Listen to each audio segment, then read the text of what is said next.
Olá, irmãos. Graça e paz, tudo bom?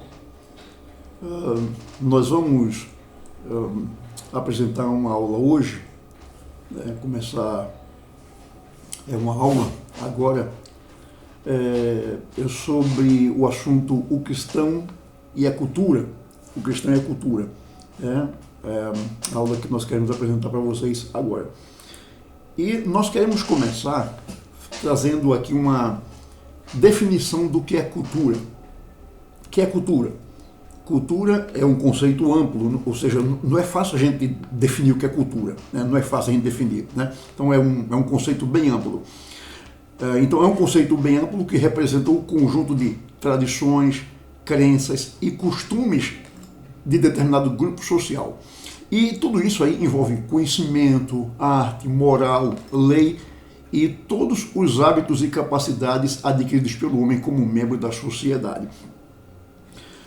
Então tradição envolve tudo isso aí, né?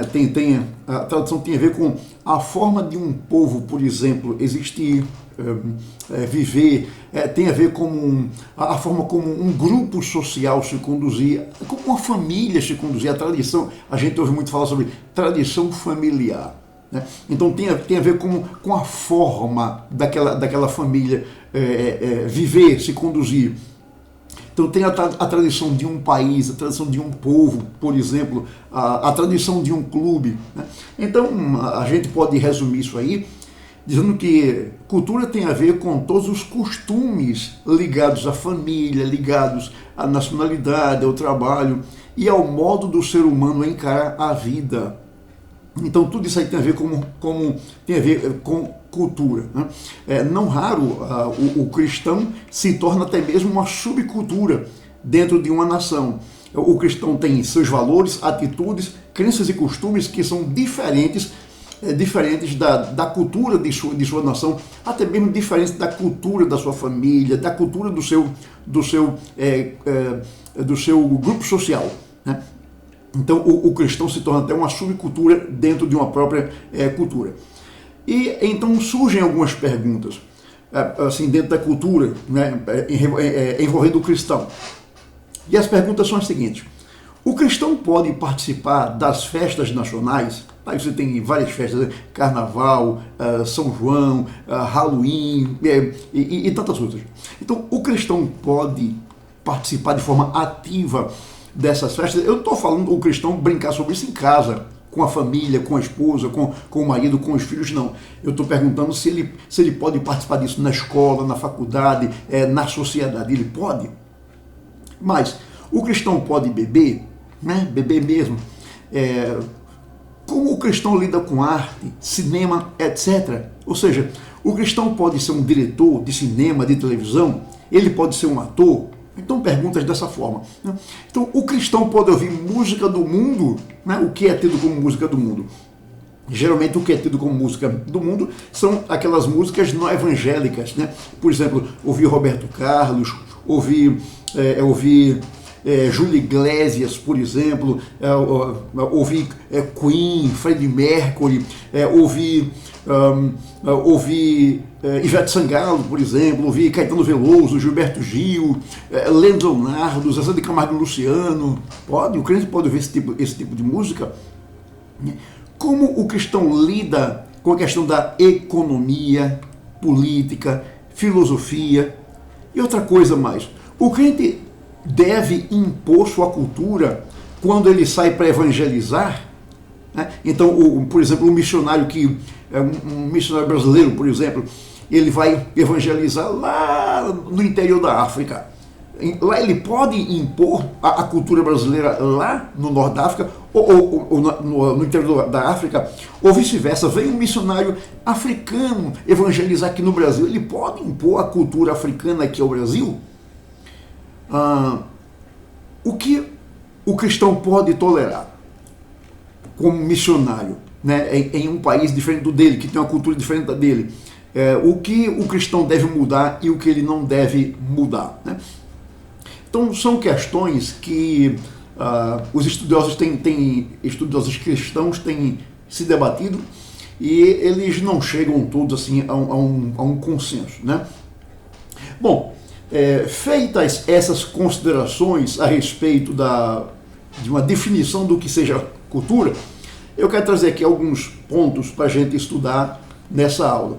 Então, eu quero lhe dar o seguinte, eu quero apresentar a vocês aqui agora alguns modelos de como os cristãos lidaram com a cultura ao longo da história. Então, o primeiro ponto que eu tratei com vocês foi uma definição do que é cultura.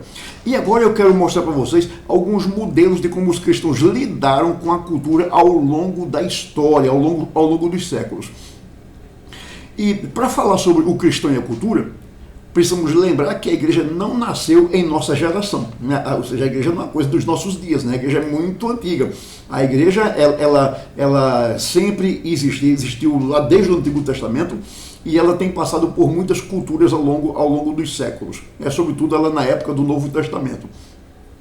Nós temos que ser humildes e olhar para a história da igreja para ver como os cristãos do passado lidaram com a cultura, como os cristãos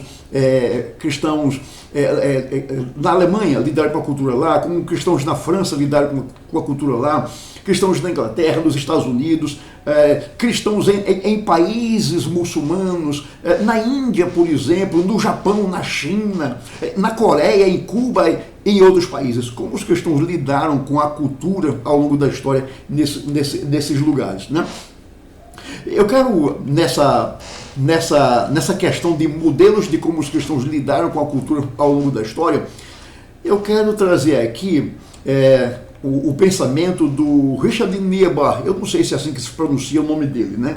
Richard Niebuhr, né? Ele viveu entre os anos 1894 e 1962.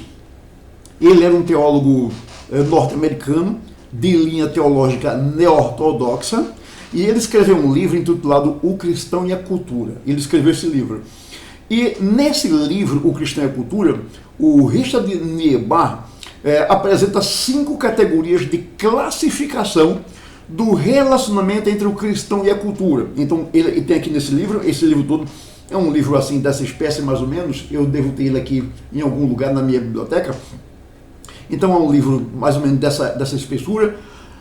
Então, nesse livro, ele trata de 5 categorias de classificação do relacionamento entre o cristão e a cultura, fornecendo assim ferramentas para descrever a forma que os cristãos encaram questões sociais, éticas, políticas e econômicas. Então, vejamos qual é a primeira categoria de classificação do relacionamento entre o cristão e cultura, segundo Richard Niebuhr. Então, a primeira classificação, a primeira categoria é o cristão contra a cultura, né? Ele diz que essa é a primeira forma do cristão lidar com a cultura. Ele é contra a cultura, né? Então ele fala sobre a atitude que considera o mundano, né, aquele que está envolvido no mundo, na cultura, como inerentemente maligno. Então o cristão é contra a cultura é maligna, portanto é irreconciliável com a mensagem de Cristo. A cultura é irreconciliável com a mensagem de Cristo porque a cultura é maligna. Segundo esta visão, pelo fato de que tudo é impregnado pelo pecado, o melhor que o cristão pode fazer é separar-se do mundo. Isso aqui traz à nossa mente, por exemplo, lá na Idade Média, como tantos cristãos, para fugir da cultura, para fugir do mundo, eles começaram a se envolver com mosteiros, né? Então a gente, para não ter uma mente impregnada com o pensamento do mundo, a gente vai se envolver com os mosteiros. Daí surgiram os mosteiros, onde tantos cristãos viveram isolados da sociedade, viveram isolados do mundo, né? Então a ideia é a seguinte: nós somos como um barco e nós temos que tirar o barco da água, porque se o barco fica na água, a água vai ter uma hora que a água vai entrar no barco, vai afundar o barco e a gente vai morrer. Então, assim, nós temos que nos afastar da cultura, sair da cultura, né? Temos que viver de forma isolada para que vivamos uma vida que seja agradável a Deus. Então, daí surgiu a ideia dos mosteiros, dos conventos, para onde muitos religiosos se refugiavam. Os que seguem esta posição de um cristão contra a cultura, de não se envolver em nada da cultura, porque tudo da cultura é maligno, então, aqueles que rejeitam aqueles que seguem, melhor dizendo, essa posição, e veem a vida em comunidade cristã como uma contracultura permanente, caracterizada por um conjunto de princípios completamente diferentes. Resumidamente, a cultura é caída, má e demoníaca, então devemos rejeitar tudo. Então, aquele que é contra a cultura pensa assim: a cultura é caída, má e demoníaca, então a gente deve rejeitar tudo da cultura. Não salva nada, não salva nada, nada, nada, nada. Tem gente que por conta disso, por exemplo, não assume cargo público, né? Gente que se diz cristãos, né? Que por exemplo, os anabatistas da época da Reforma, não se envolviam com a vida pública, não se envolviam com a vida militar, com a vida civil, né? Porque tudo isso pertence à cultura caída, né? Então, hoje tem gente que se diz cristão, mas que não participa de nada da vida pública, porque a vida pública pertence à cultura, e a cultura é caída, é má, é demoníaca, então a gente deve rejeitar tudo da cultura. A segunda categoria, a categoria de classificação da relação do cristão com a cultura, segundo Richard Niebuhr, veja que eu estou aqui trazendo um resumo do livro dele, né? O primeiro é o cristão contra a cultura. O cristão deve rejeitar tudo da cultura, tudo. A segunda categoria é o cristão da cultura, o cristão da cultura. Segundo esse ponto, os ensinos do Evangelho têm íntima relação com as estruturas culturais, num processo de acomodação a esta, ou seja, toda e qualquer cultura é incorporada no cristianismo, né? Então essa ideia aqui é de que o cristão ele deve, por assim dizer, acomodar a mensagem do evangelho à cultura, ou incorporar o evangelho à cultura. Ele não deve sair da cultura, não deve rejeitar tudo da cultura, ele deve se incorporar à cultura, incorporar inclusive o evangelho à cultura. Apesar das observações que são lançadas contra esta posição, porque ela fala do cristão mais envolvido com a cultura, a ponto de acomodar o evangelho à cultura, essa posição ela é muito criticada, tem muita objeção a ela, porém, essa tem sido uma posição muito influente na história da igreja, o cristão da cultura acomodando o evangelho, a mensagem do evangelho à cultura. Os ensinos dos teólogos liberais do século XIX refletem exatamente esta posição.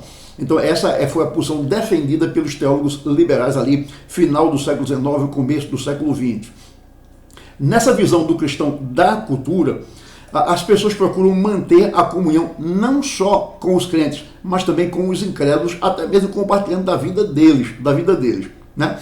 Eles não sentem nenhuma grande tensão entre a igreja e o mundo. Aquele que diz que a igreja deve ser, o cristão deve ser alguém da cultura, envolvido com a cultura, ele diz assim: não há nenhuma grande tensão entre a igreja e o mundo, nenhuma tensão entre as leis sociais do evangelho, a ética da salvação e a ética da conservação ou do progresso social. Não há tensão entre essas coisas, né?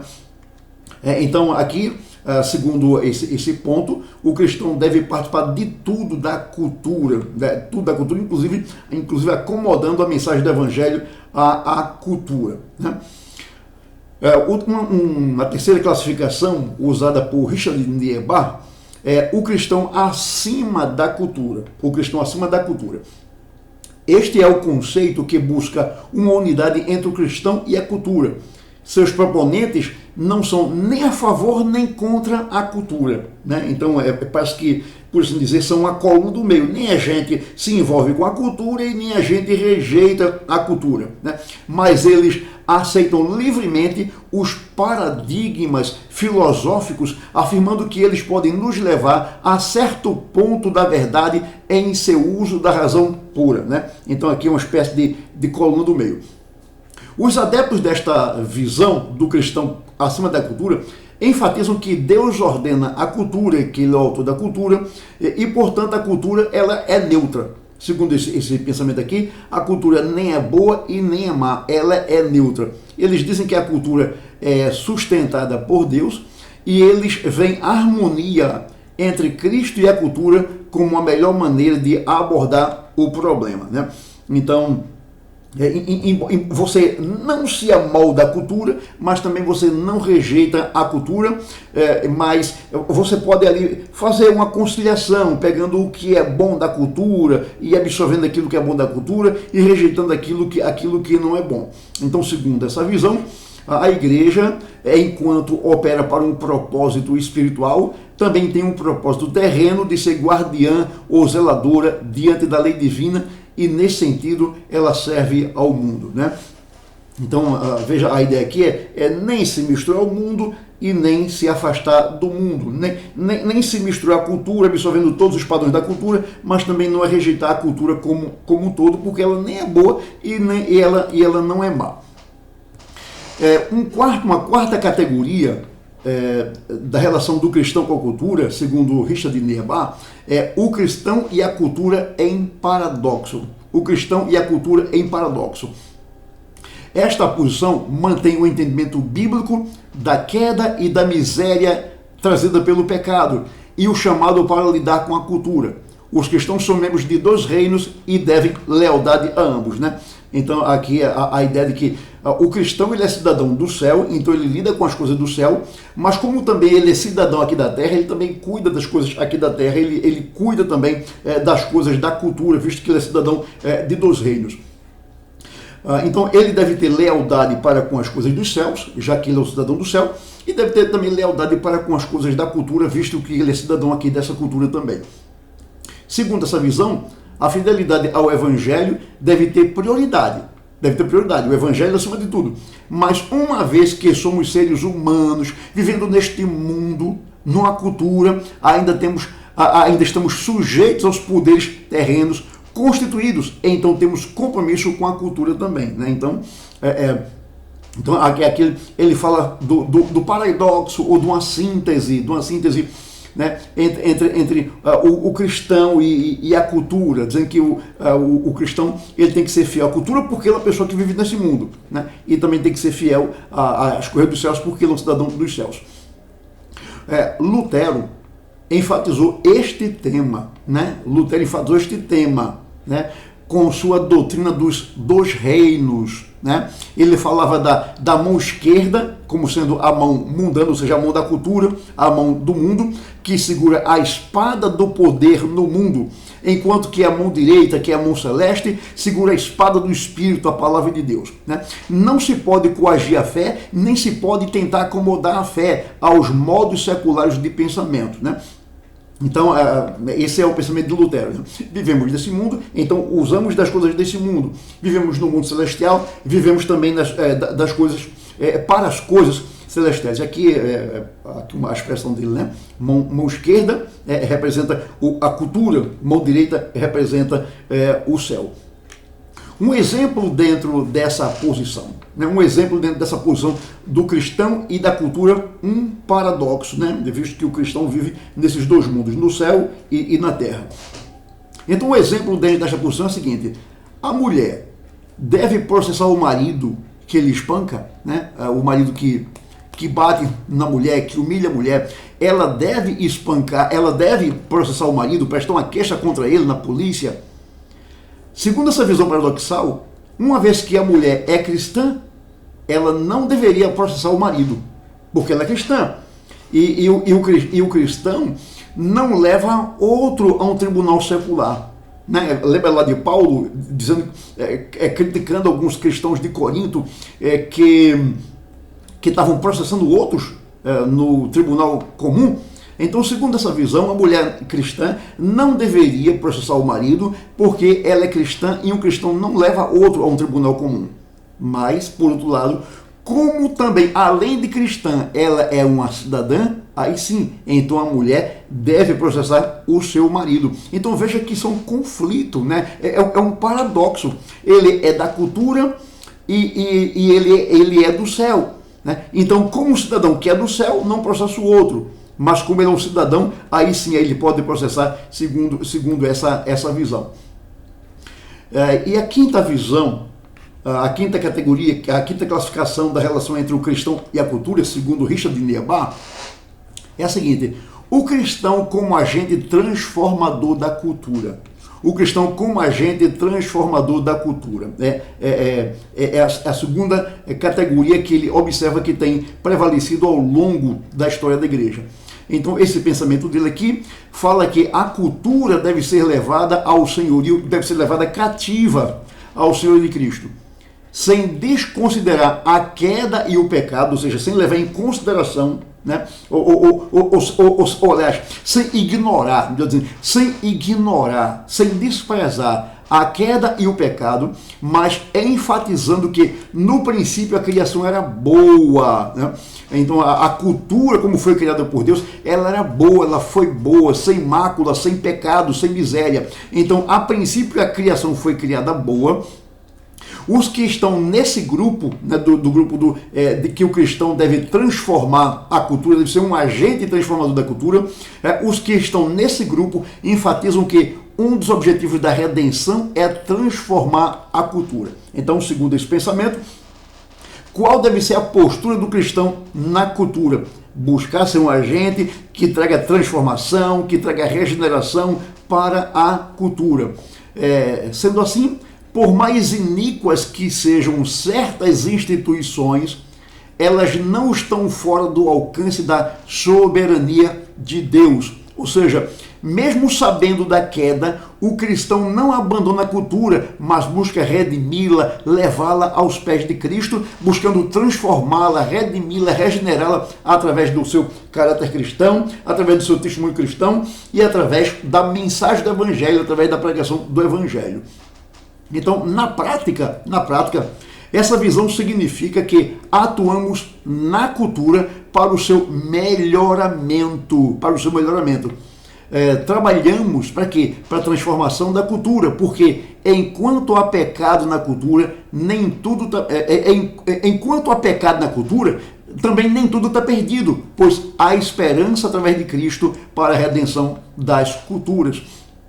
Essa, segundo o Niebuhr, é mais uma visão a respeito da relação do cristão com a cultura. Então, ainda segundo essa visão de que o cristão deve ser um agente transformador da cultura, nós venceríamos o pecado na cultura, não fugindo, né? Não fugindo como fizeram tantos cristãos na época dos mosteiros, dos conventos e ainda hoje. Né? Venceríamos o pecado não fugindo ou lutando contra o pecado diretamente, mas vencemos o pecado com os nossos olhos em Jesus, nosso desejo de sermos motivados e orientados por Deus. Tudo isso ajudará a derrotar o pecado, concentrando em Cristo e pensando em tudo o que é excelente, né? Então vejam que o cristão nem foge da cultura e nem se envolve com a cultura, né? Ele não amolda a mensagem do Evangelho à cultura, mas o que é que ele faz? Ele busca transformar a cultura através da mensagem do Evangelho, através da pregação do Evangelho, fiel para que o Senhor transforme a nossa cultura. Agostinho, João Calvino, John Wesley, Abraham Kuyper são alguns dos que entenderam que os cristãos são agentes de transformação da cultura. Então, esse último pensamento aqui, de que o cristão é um agente transformador da cultura, foi defendido por esses grandes homens de Deus. Repito, Agostinho, Calvino, Wesley, Abraham Kuyper, né, são apenas alguns nomes de homens que pensavam dessa forma. Eu cito aqui Van Til, né, que foi um apologista cristão, no livro que ele escreveu, O Conceito Calvinista de Cultura. Nesse livro, ele, no capítulo 13, que trata do calvinista e o mundo, né, o calvinista e a cultura, o calvinista e o mundo, Van Til mostra que o calvinista ensina que devemos olhar para o mundo como uma criação original de Deus, mundo que não será destruído, mas que será reconciliado e salvo, né? Então essa é a visão de Deus, porque é a visão profética, é a visão do Apocalipse, que Deus vai transformar esse mundo. E nós devemos ser agentes de Deus para a transformação deste mundo. E ele diz mais, o Van Til diz mais: O mundo material não é mal, não é mal. O mundo material é a oficina de trabalho onde o crente executa o mandato cultural com todos os homens. Então é nesse mundo que a gente trabalha, é nesse mundo que a gente desenvolve a nossa profissão, é nesse mundo que a gente estuda, que a gente cria uma profissão, é nesse mundo que a gente casa e constrói família. Então, nesse mundo onde o Senhor nos colocou, nós devemos agir como agentes de transformação da sociedade, do mundo. Não é fugindo dele e não é se acomodando a ele, não é assumindo a forma dele, mas buscando transformá-lo através do caráter cristão, através da mensagem do Evangelho de Jesus Cristo. Então, aqui é onde nós trabalhamos. William Barclay, ele diz que ele compara a vida cristã com um mergulhador, né? Ele diz a água não é o habitat do mergulhador, é apenas o local de trabalho dele.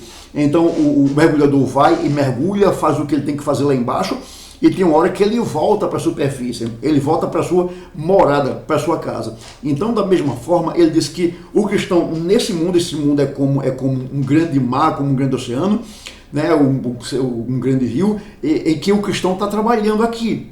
Então, aqui é o seu lugar de trabalho. E se aqui é o seu lugar de trabalho, não é o seu habitat permanente, o habitat permanente do crente é na glória, é no céu. Mas enquanto o crente está aqui, enquanto isso aqui é a sua arena de trabalho, enquanto isso aqui é a sua empresa de trabalho, aqui é o seu lugar de trabalho, ele deve desenvolver bem o seu trabalho, a sua função, para a glória do Senhor, para que através de um bom trabalho, ele consiga, e através de seu testemunho cristão, ele consiga transformar a cultura. Eu me lembro aqui do Martinho Lutero, que foi procurado por um sapateiro, que disse: Lutero, eu me converti, e agora o que é que eu faço? Aí Lutero disse: faça um bom trabalho e venda por um preço justo, né? Então o crente deve mostrar a justiça, deve mostrar a honestidade, deve mostrar um bom trabalho, trabalhando sobretudo para a glória do Senhor, para agradar o Senhor e não para agradar primeiramente o seu patrão, não fazendo nenhum trabalho apenas quando o patrão está perto, sabendo que ele está trabalhando sobretudo para o Senhor. Então aqui é o local onde o cristão trabalha, é o lugar onde ele vive. Então ele deve viver da melhor forma possível e trabalhar da melhor forma possível e desenvolver sua profissão da melhor forma possível para a glória do Senhor, visando através de seu testemunho cristão transformar a nossa cultura. Ainda Vantil, no capítulo 14 do livro que nós citamos, que é o livro O Conceito Calvinista de Cultura, né? Então no capítulo 14 desse livro, que trata sobre a cultura calvinista e o senhorio mediador de Cristo, Vantil mostra que Cristo é o soberano dos reis da terra e, como tal, dirige os destinos das nações, bem como dos indivíduos até a vinda de seu reino com poder e glória. Então, Cristo é soberano, segundo esse pensamento Vantil, ele é soberano em todas as esferas da sociedade. Cristo é soberano sobre o governo, Cristo é soberano sobre a família, Cristo é soberano sobre a escola, Cristo é soberano sobre a arte, sobre a ciência, Ele é soberano sobre tudo, Ele é Senhor de tudo. Abraham Kuyper tem um pensamento que diz assim: não existe nesse universo todo um centímetro quadrado, mais ou menos assim, um centímetro quadrado, em que Cristo não possa dizer é meu. Tudo é de Cristo e Ele nos capacitou a desenvolver aquilo que Ele estabeleceu na sua criação. Então a ciência, por exemplo, é o desenvolvimento daquilo que Deus estabeleceu na criação, a arte também, etc.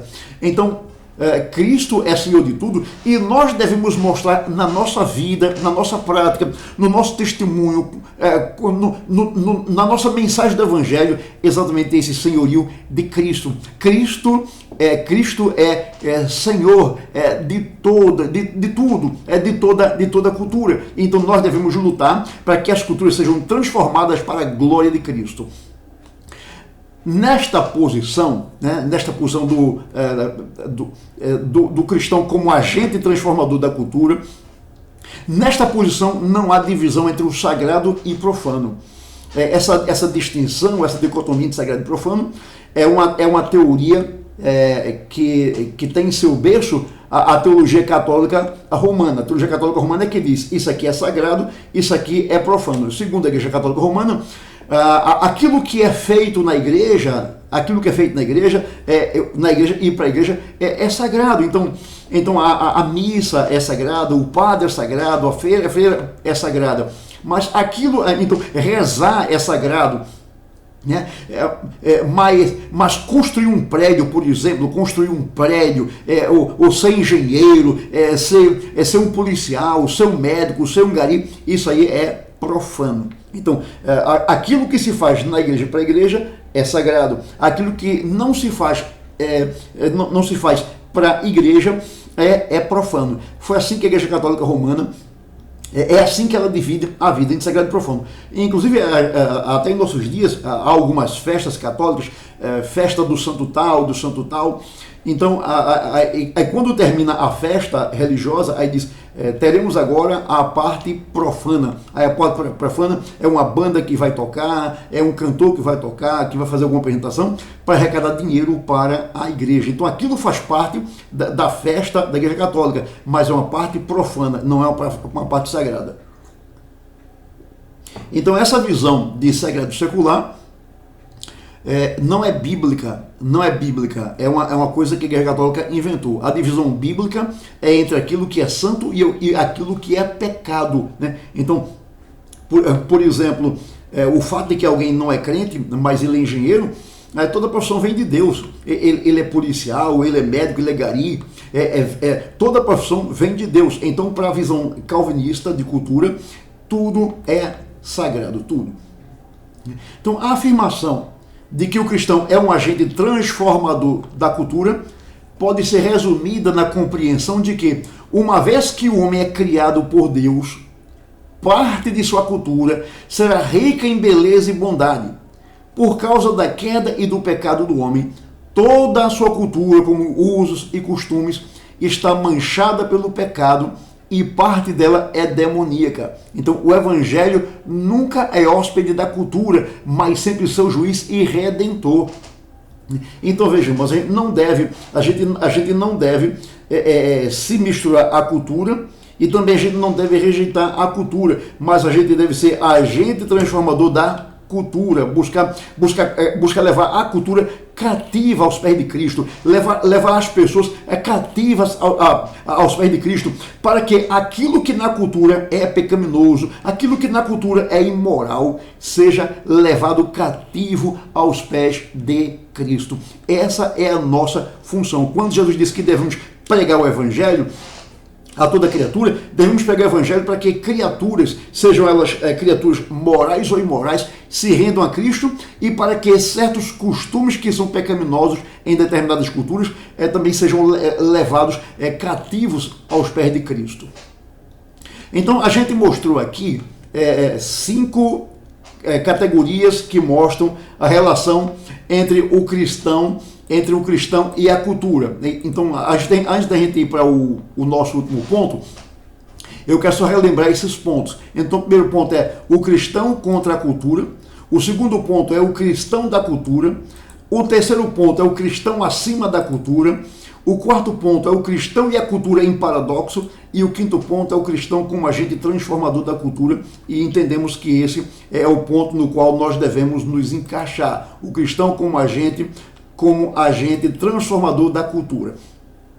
E um terceiro ponto para o qual eu chamo a atenção de vocês tem a ver com categoria de costumes. Isso aqui tem a ver com, por exemplo, o missionário que sai aqui do Brasil e vai lá para o interior da África, vai lá para o norte da África, vai pregar o evangelho lá ou em qualquer lugar do mundo, né? Então, como um missionário deve proceder em uma cultura diferente da dele? Então, por exemplo, aqui no Brasil, a gente vem para a igreja, sobretudo domingo à noite, a gente vem de paletó e gravata. Então, se a gente chega numa tribo lá na África ou na Ásia, em qualquer lugar do mundo, onde o povo nem conhece esse tipo de roupa, a gente tem que levar esse tipo de roupa para lá, né? Tem que levar para lá, para as pessoas agora andarem de paletó e gravata. É assim que a gente tem que fazer. Então, como um missionário deve proceder em uma cultura diferente? Primeiro, alguns costumes não devem ser tolerados. Por exemplo, como a idolatria, o infanticídio, o canibalismo, vingança, mutilação física, prostituição ritual, etc. Então, muitas dessas coisas fazem parte da cultura de muitos povos, ou essas culturas fazem parte da cultura de muitos povos. Aí sim, o cristão não deve tolerar isso e ele deve buscar mudar isso. Ele deve buscar acabar com a idolatria, com o infanticídio, com o canibalismo, com a vingança, com a mutilação física, com a prostituição ritual, etc. Por exemplo, há uma cultura em que quando então o casal, aí o marido ele ainda é jovem, por exemplo, e consequentemente sua esposa é jovem, e o marido morreu, né? Ou ele foi assassinado, ou ele sofreu um acidente, ou ele pegou uma doença e morreu. Então a mulher dele, ela deve ser morta para ser sepultada com o marido, porque ele vai precisar dela na outra vida. Então isso faz parte de algumas culturas. Então esse é um costume, uma tradição que o missionário cristão deve buscar, de fato, transformar, mudar. Em segundo lugar, alguns costumes podem ser temporariamente tolerados, né? Não para sempre, mas por algum tempo esses costumes podem ser tolerados, como a escravidão. A gente vê Israel, né, no Antigo Testamento tolerando a escravidão, até Paulo mesmo, né? Paulo escreve até uma carta a Filemon, tratando de um escravo. Então a escravidão pode ser temporariamente tolerada. Sistemas de castas, como tem lá na Índia, né? Tem lá na Índia, assim, temporariamente a gente tolera. Sistema tribal, a poligamia, entre outros, né? Então a gente chega numa cultura que é assim. Então, por algum tempo a gente vai tolerando, mas a gente vai ensinando, o missionário deve ensinar a verdade para que a escravidão seja banida, para que não tenha mais essa coisa de casta, porque ninguém é melhor do que ninguém, né? A poligamia, mostrando que o propósito de Deus é que o homem case com a mulher e a mulher com o homem. Então, por exemplo, né, quando os chefes tribais polígamos, né, então o cara é um chefe de uma tribo e ele tem 3, 4, 5 mulheres, aí ele se converte. Então, alguns desses líderes tribais polígamos foram obrigados pelos missionários a abandonar todas as suas esposas. Então o que fazia? Ele ficava com a esposa só e cuidava delas e alimentava aquela esposa.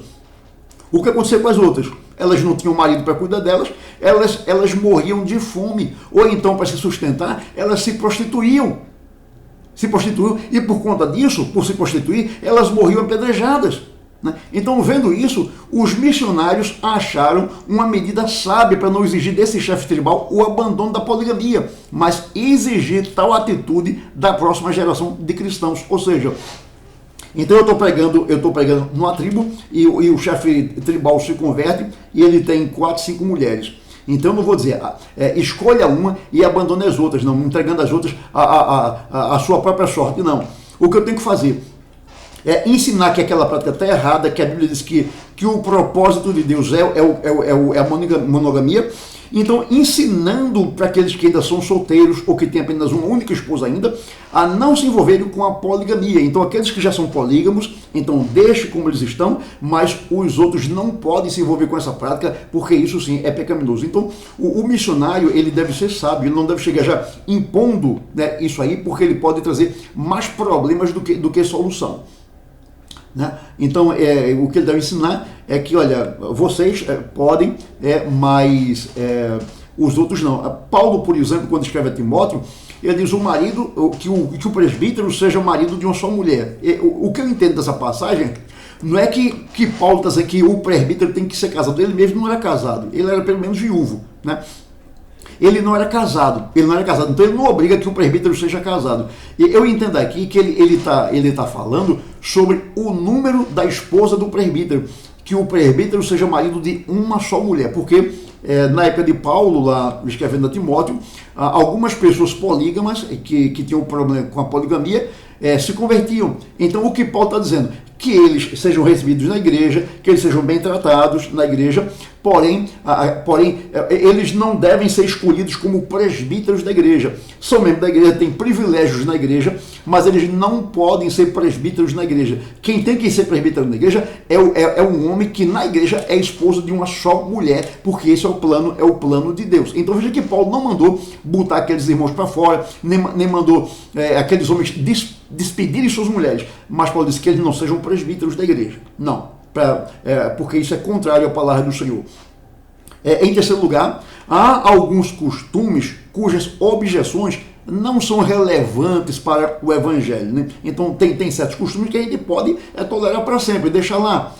Como, por exemplo, o costume de o homem e a mulher sentarem separados nos cultos. Então eu chego numa determinada região de algum país, né? E durante a cerimônia religiosa, homem senta de um lado, mulher senta do outro, e eu não posso chegar assim e dizer assim, olha, acaba que vocês têm que sentar juntos, né? Isso em nada, isso a gente com o passar do tempo pode até ensinar, mas a gente não precisa quebrar a cabeça com isso não. A Assembleia de Deus, ela em essência é assim, né? Marido senta de um lado e mulher senta do outro. Hoje parece que isso já está acabando, o casal pode sentar juntos, né? Mas isso é uma coisa irrelevante, né? Olha, você tem que ir para um lado ou você tem que ir para o outro, vamos acabar com isso, é uma coisa irrelevante, né? Os costumes, por exemplo, alimentares, também são coisas irrelevantes. Se a pessoa se ela gosta de comer apenas mato, ou se a outra gosta de comer apenas carne, é uma questão de liberdade dela, assim, a gente não deveria se envolver nisso. Questão de vestimentas, né? Olha, a gente tem que vir para a igreja de paletó e gravata, né? Hábitos de higiene pessoal. Então, são costumes que, né, que as objeções a eles são irrelevantes. A gente não deveria quebrar a cabeça com isso, não. Então, por exemplo, se você é um novo pastor, né, você foi eleito pastor numa igreja, né, e aquela igreja tem uma certa cultura, por exemplo, a igreja canta batendo palmas, por exemplo, né? Então, você não se encaixa naquele padrão de bater palmas. Eu não entendo que você já deve chegar e tentando mudar tudo, não.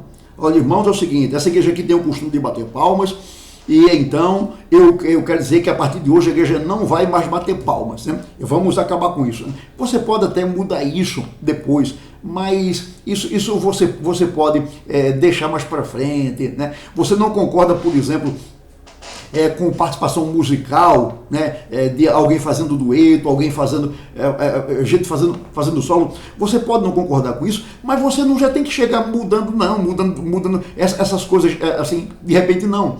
Quanto a essa questão, há uma epístola chamada Epístola de Diogneto, que diz o seguinte: não se distinguem os cristãos dos demais, nem pela região, nem pela língua, nem pelos costumes.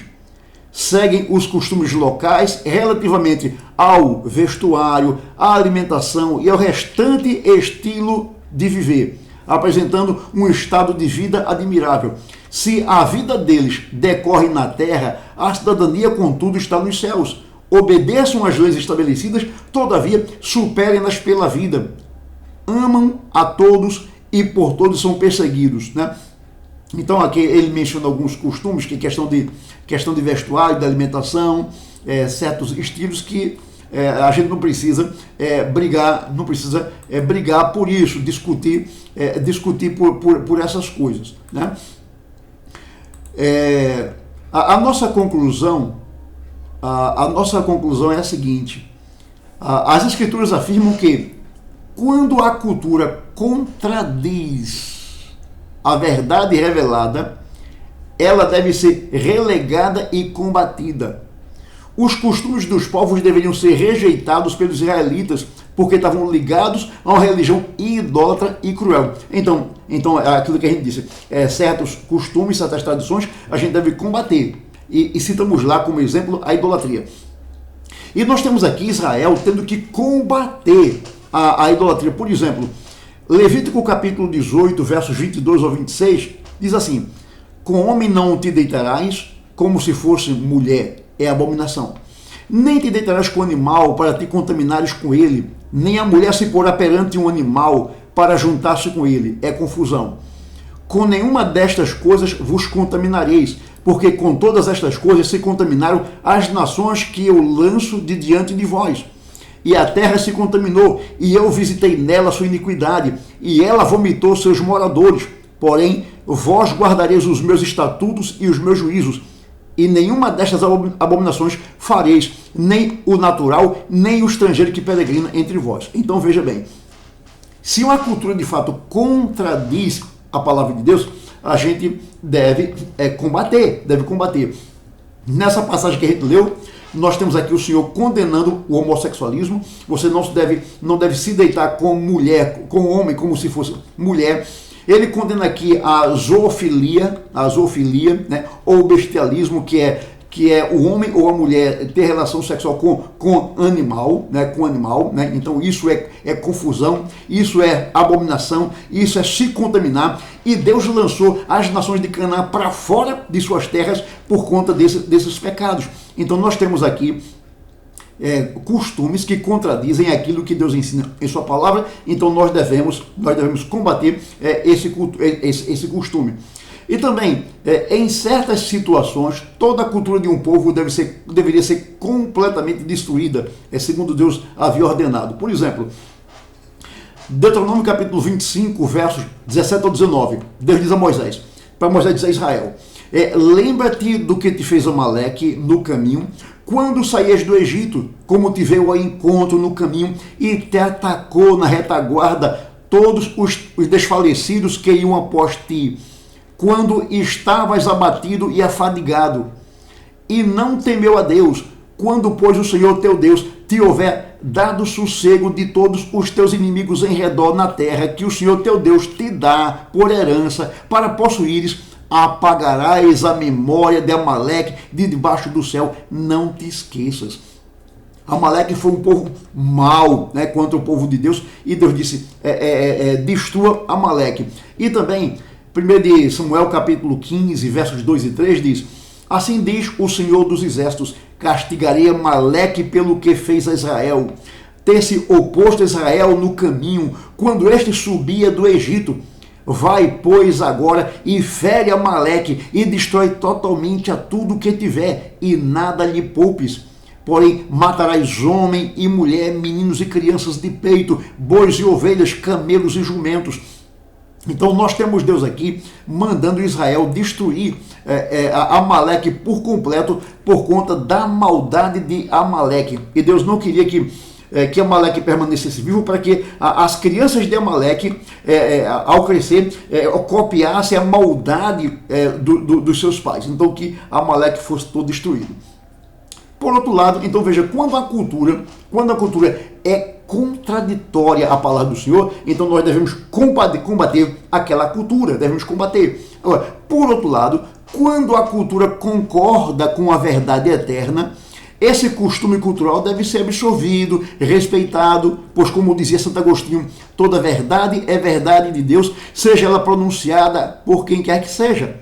Além disso, as Escrituras esclarecem que todo o universo foi criado por Deus e que, por isso, a criação é um reflexo da natureza divina, mas que este universo foi maculado pelo pecado. E Calvino dizia que o mundo é o teatro da glória de Deus, é o local onde Deus manifesta a sua glória, e Deus vai transformar essa cultura. Paulo, em Romanos capítulo 8, é bem claro em dizer que por ocasião da volta de Cristo, não somente os cristãos serão redimidos, mas toda a criação também será redimida da escravidão, do cativeiro, do pecado.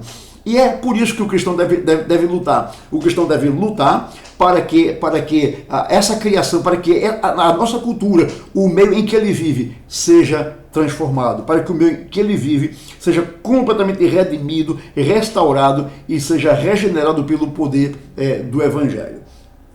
Bom, irmãos, essa foi a aula que eu busquei trazer para vocês a respeito do cristão e a cultura, como o cristão deve se conduzir no mundo em que ele se encontra. Então ele não deve nem se misturar, se moldando aquela cultura, e também ele não deve rejeitar, não deve abandonar a cultura, fugir da cultura, mas ele deve buscar levar toda a cultura cativa aos pés de Cristo Jesus.